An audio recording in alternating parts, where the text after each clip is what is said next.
Now, there are a lot of beautiful days on this earth. But this day in particular is the 3rd day of June, 25 years after the year 2000. And today we got a lot to talk about, But the first thing of which I would like to talk about today is Witcher 4 and their State of Unreal tech demo, cinematic, whatever the fuck trailer. Let's see if this trailer looks impressive. First things first though, how the fuck are you showing a State of Unreal 2025 trailer and the max is 1080? Maybe because it's IGN. Wait, let me see something. Let me see if I can find a 4K copy. Witcher 4 tech demo, yeah.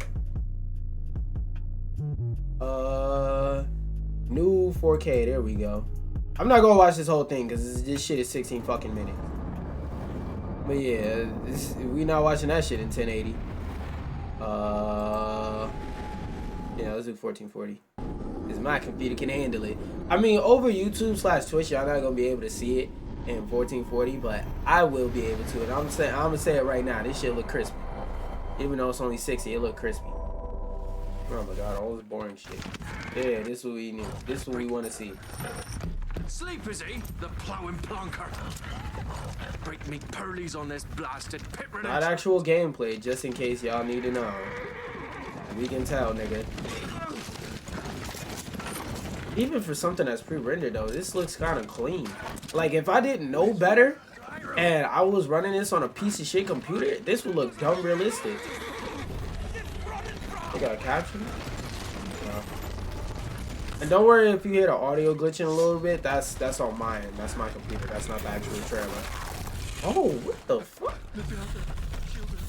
They took that nigga out the car while it was moving.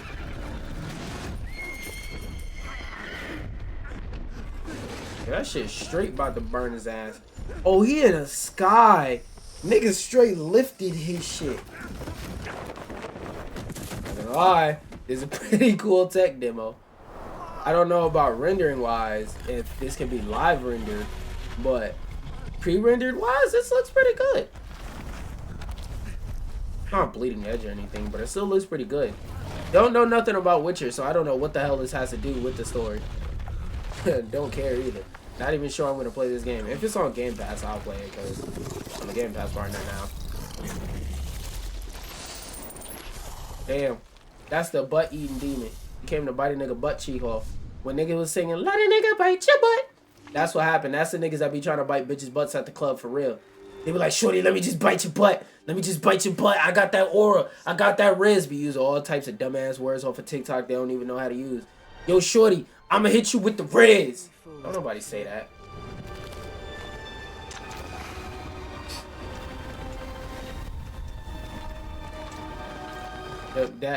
That's one of the chicks at DreamCon that was walking around having a dodge nigga saying, "Let me bite your butt," running up to them with cameras saying, "Who am I here with?" Right before they ask some dumb shit. Yo, my name is Mr. A.B.P.G.YMCB.ATTT. Who am I here with? And they do the little awkward face like they funny or some shit.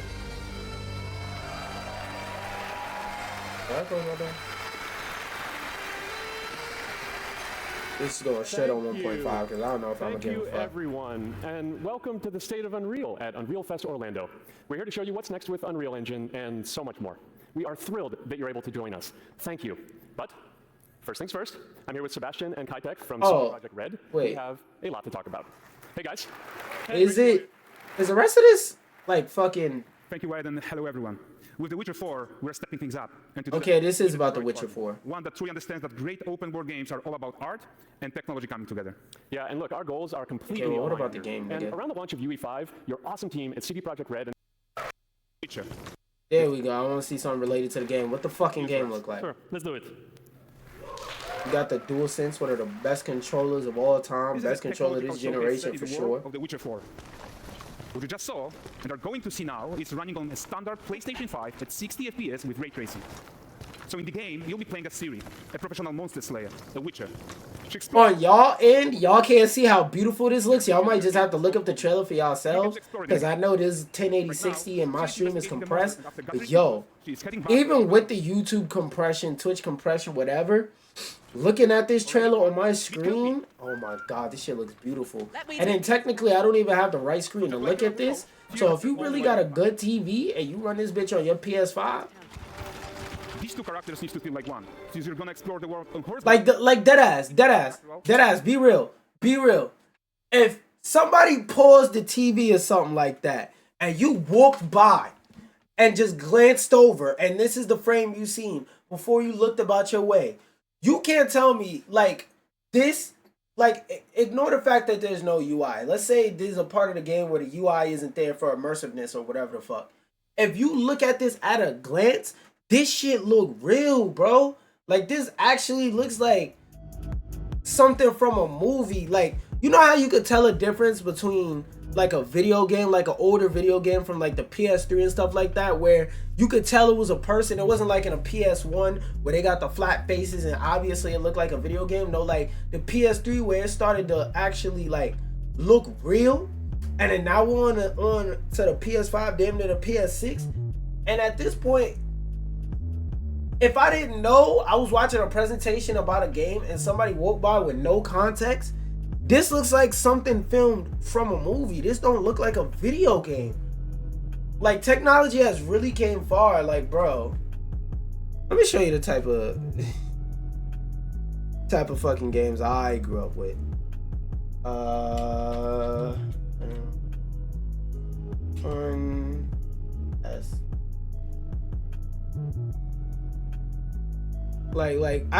need a side-by-side comparison. Let me see if there's some gameplay. No, not There's a Fever Dream. I don't want to hear somebody talk about it. No. Let me see. What is there really to say about Spider-Man that hasn't been? Spider-Man 2. No, Spider-Man 1.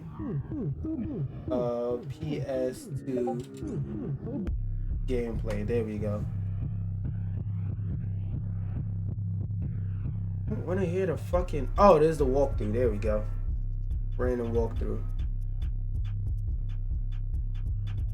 Okay, so let me put this over here. No, god damn it. I forgot about this goofy ass feature. Whatever, bro.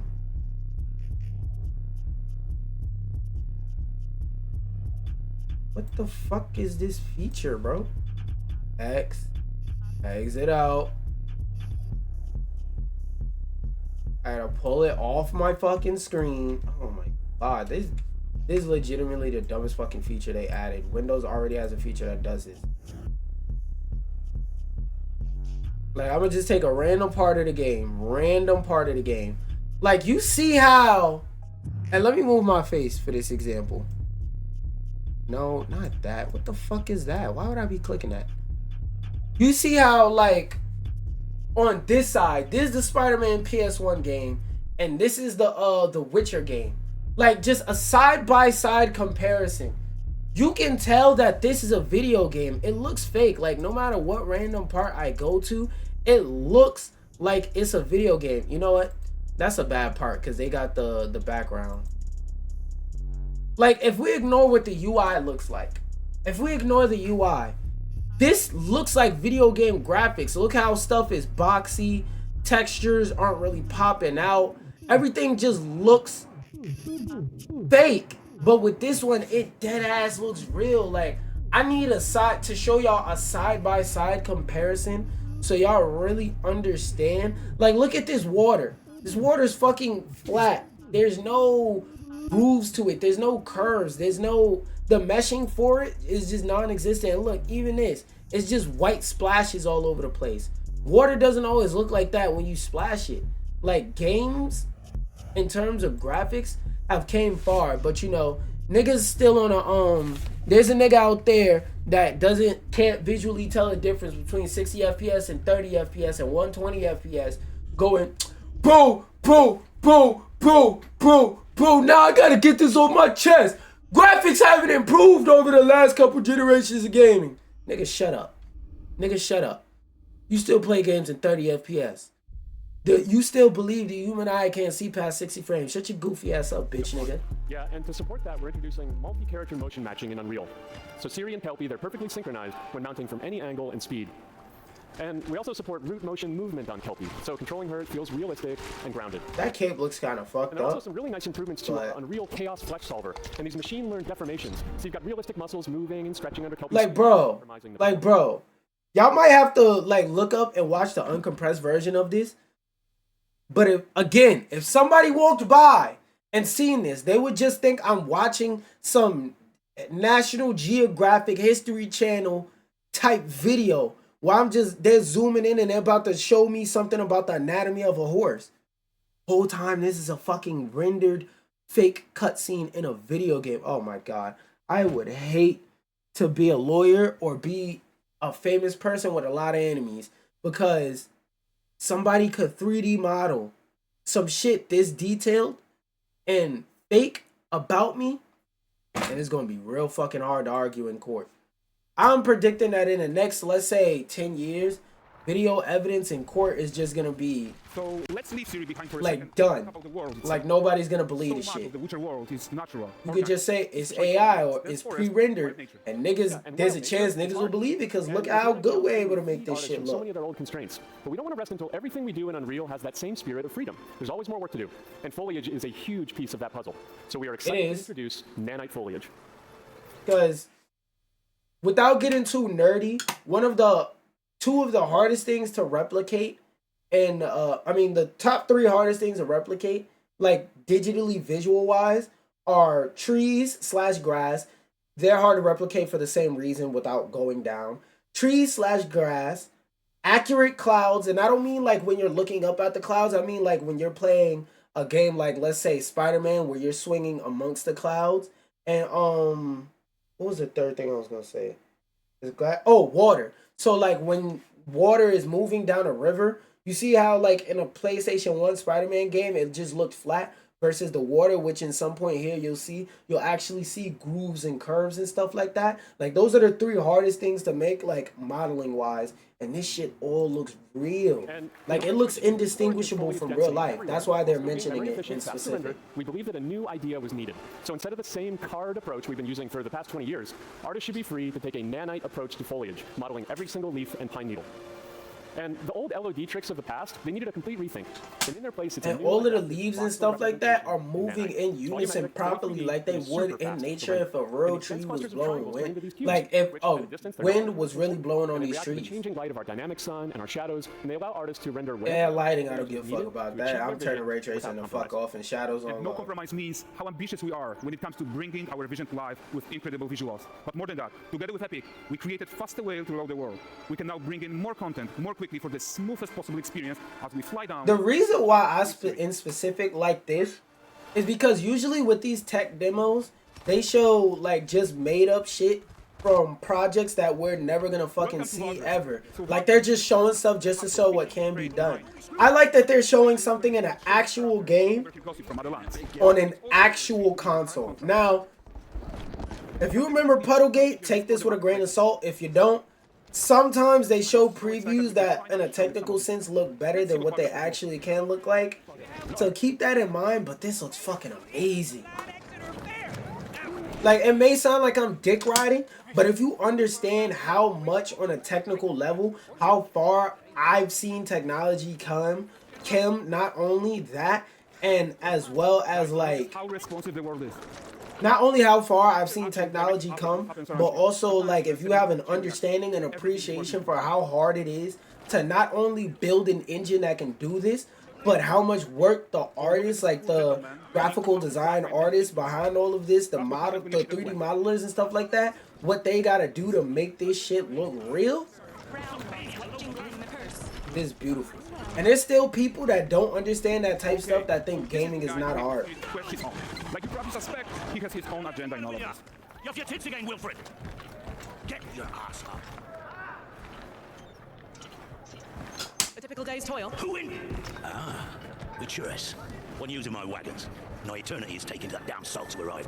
I found them, and, well, suffice to say, they'll not reach you. This voice acting kind of hard. As for the salt, I found not one speck. And I know I got it sped up, but it's one of those things of when you're used to looking at something, you could tell off rip. So, for example, if you listen to a lot of music, you can listen to 10 seconds of a 2-minute song and be like, yeah, this song gonna go hard or this song not gonna go hard usually. You know, stuff like that. Like if you play a lot of video games, you can see 10 seconds of a video game, be like, yeah, this video game is good, this video game's ass. Same thing with voice acting. I can hear 10 seconds of voice acting and be like, this shit's gonna be great, this shit's gonna be bad. So at least the immersive RPG elements of this game will be great. And I think at this point we pretty much get the idea, so we could cut the background music on and go on to talking about other news, like how, for example, Nintendo has confirmed that there will be no Switch 2 review units before the launch, which is in 2-3 days. Today's the 3rd, 4th, 5th, so Thursday. Wait, hold up, I forgot, I didn't flip my calendar because I still gotta read it. Yeah, Thursday. I just want to see personally if they give like an official reason on this, because one thing I do remember we found out like 2-3 weeks ago. I didn't share it on their stream, but now that it's closer to the date, I don't give a fuck. And also, I'm a small channel. Nintendo's not gonna see this. Fuck y'all. Somebody actually got their Switch order early by mistake, like mistakenly Target or whatever the fuck they ordered from. I mean, we boycotting Target, but I don't buy shit from Target at the same time. But what you call it? One of those, fuck, what do you call it? Oh, like one of those pre-orders that was supposed to go out at the correct date, which is like, let's say June 5th or June 6th, something like that, came early, and they got their Switch early, and they were showing it off on Twitter, wherever, and mentioning that they literally can't use their console because there's a day one patch. So if you buy the console and you live in the middle of bumfuck nowhere, you're cooked. You're not gonna be able to play your own console day one, which is fucking crazy, but everybody lives in a first world country, right? In its statement, the spokesperson also said that the console will be getting a firmware update on launch day that will include important features. So if you get your shit early, well, you just gotta sit there and look at it because you're fucked. The console's basically a fucking brick without internet. Nintendo itself might be unbothered by the lack of general press coverage surrounding the Switch 2. Yeah, because it's fucking Nintendo. Niggas gonna buy it. Nintendo is like the NBA 2K of the gaming community in terms of they can do whatever the fuck they want, and we just pray they don't pick the fuck shit option. Now, on the other hand, EA, I mean, wait, is that EA? No, Take-Two and 2K Interactive, whatever the fuck the name of that bum ass studio is, they pick the evil path, they choose violence, and they do fuck shit. And Nintendo, pretty much as long as you don't try to emulate their games or make fan art or fan videos or anything like that about their games, they don't give a fuck what you do. You can rub your game cartridge up your ass, they're gonna shrug their shoulders and say as long as you don't film it. Third party publisher, blah blah blah. Back in May, one editor spoke out about this with the game business, saying that it's really frustrating because the outlet will also have to focus its efforts on Summer Game Fest. How are we supposed to do that? Nintendo, I'm pretty sure they're like this, like whoever wrote this article said, they're shrugging their shoulders going, I don't give a fuck, nigga. This one I kind of wanted to mention more so as like the future is not coming, it's here. You will own nothing and be happy. Now, for those of you who don't understand why this is bad, I'm gonna give you the short version because I like to yap, but my metrics say y'all don't like it when I yap. The short version is, the harder your console is to fix, the harder it is to keep the console over time. And keep in mind, you need internet to do certain things on a Nintendo Switch. So when this console isn't able to access the Nintendo online store, it's not going to be like the Wii where most of the games are physical and you can slip them in and just play them. What about digital games that you might have deleted for space reasons that got delisted that you now want to play? Let's say those games were only digital games. which the future is moving towards a lot more only digital games. Nigga, you cooked. You'll just never be able to play that game for the rest of time and eternity. So a console getting a 4 out of 10 repairability is bad, because you know how many people, forget the part of people making a business out of, you know how many people still to this day can play their N64? Imagine, because like I was fortunate enough to have this, so I feel like I can speak for what can happen and what's going to happen in the future. But like a lot of people my age range had parents that weren't gamers. My generation is the first generation where the majority of us grew up gamers and grew up playing video games, right? Like you wolves or something like that. My generation was like the first generation that were majority gamers or grew up gaming. What happens when you have your accidental Hennessy kids and in 10, 15 years, you see that motherfucker playing a game and you want to show him a game from your childhood like Def Jam Vendetta? What happens when you want to show them a game from your childhood like Apex Legends? Def Jam Vendetta is a bad example. But what if you want to show them Apex Legends from when you was a kid? What if you want to show them what it was like to play Kojima's last project with Konami? PT. You can't. It's delisted. Those are digital only games. Let's pretend Scott Pilgrim didn't come back. What if you wanted to show them a game like Scott Pilgrim? You wouldn't be able to. Let's say you had it downloaded on your console, so you are able to, and your console breaks. It's hard as fuck to repair these shits. Basically, unless you send it back to Nintendo, or you worked at Nintendo at the time when repairing these was like a thing and you were one of the employees that impaired it. This shit is gonna be basically impossible to repair. And you better hope there's another one you could buy. But again, in an age where games are mostly digital, or majority of the games are digital, buying a new console won't solve it. Because if I have a Wii game and my Wii breaks and I buy a new Wii, I can still play as long as I got a copy of the game. There's other ways around it, like emulation and stuff like that, but emulation will never be the same as turning on a Wii, like pressing that little button in the front of the Wii to turn it on and having to press those red buttons to sync the controller to the console. Nothing will beat that fucking experience. It's just a certain tactility about that you won't be able to replicate with an emulator. And there's certain gameplay gimmicks tied to specific things like the console and whatnot. Like getting up and touching stuff on the console and whatnot that just won't be able to be replicated properly with an emulator and a fucking standard Xbox controller. It is what it is. So like, this is a bad thing to see. And the fact that they had to say this retroactively means Nintendo did some shit in the newer models that makes it harder to repair. Because as you would imagine, the older a console get, the more likely you are to see older models of the console than the V1 models. Because the V1 models, those are usually basically for previewers, reviewers, and like early adopters. But the longer you have a console, the harder it is to keep it in shape. That's why if you go try and get a used Xbox 360, for example, right now, you're most likely to find a slim version where you had to use the little touch button, where if you put your Xbox on the ground and you sat back in your chair and your toe brushed past the front of your Xbox, or you walked past your Xbox and your pants slipped past that bitch, your shit would turn off. Not the original Red Ring of Death with the 60% failure rate, the slim. But let's say for whatever reason you want the OG 360, the Red Ring of Failure risking one. Shoulder shrug, nigga.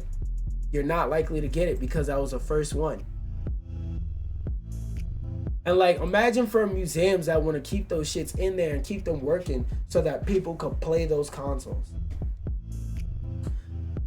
This one I kind of want to brush over because like the whole Epic Game Store versus Steam thing, I think it's stupid and it's really just a matter of preference, because Steam has its advantages, Epic has its advantages. Steam is inherently, because it's been around longer, has more robust features versus Epic Game Store. On the other hand, I like it for its simplicity. I don't give a fuck about gifting games.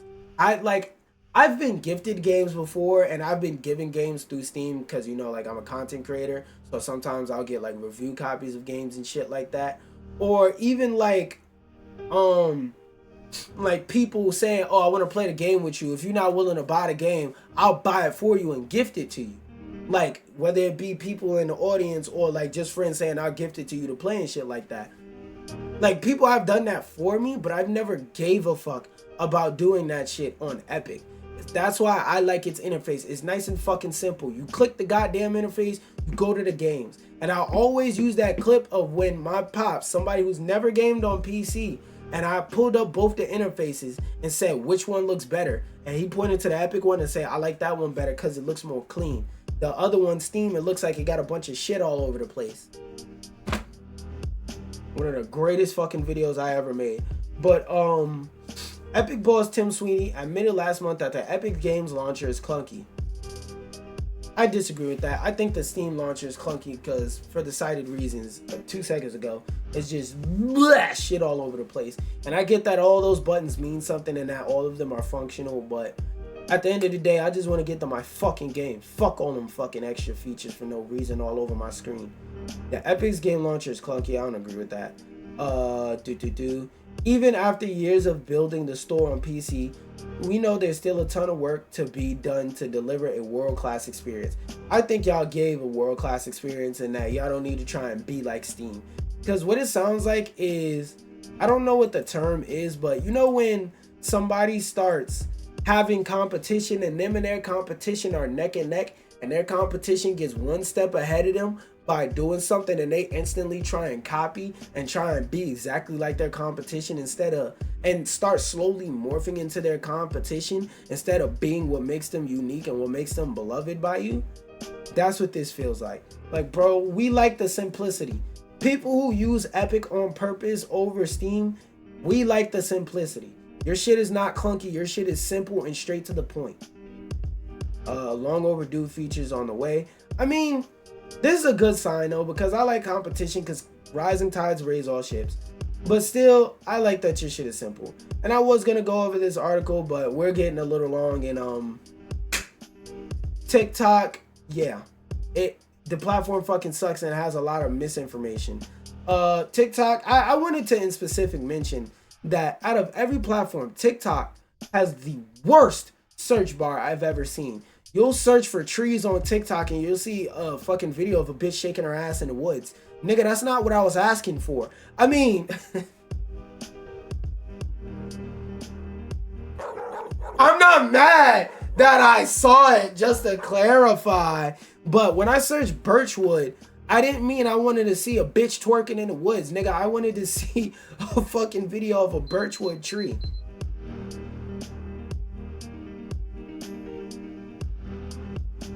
Like I said, TikTok legitimately has the worst search function out of every social media by far. Like, it's by a country mile, bro. It's just worse than Instagram, and Instagram is pretty fucking terrible. Anyway, I was going to talk about AI Darth Vader being added to other Fortnite creators, but I don't care. We know that the Fortnite porn creators are going to make a whole fuck ton more Fortnite porn, and now instead of using random grunts and moans from various other random pieces of media, now instead they can use the actual grunts and moans from the characters with AI. I don't give a fuck. If you're here in the stream, as always, if you want to stay in the stream, simply reload your tab and you will be here.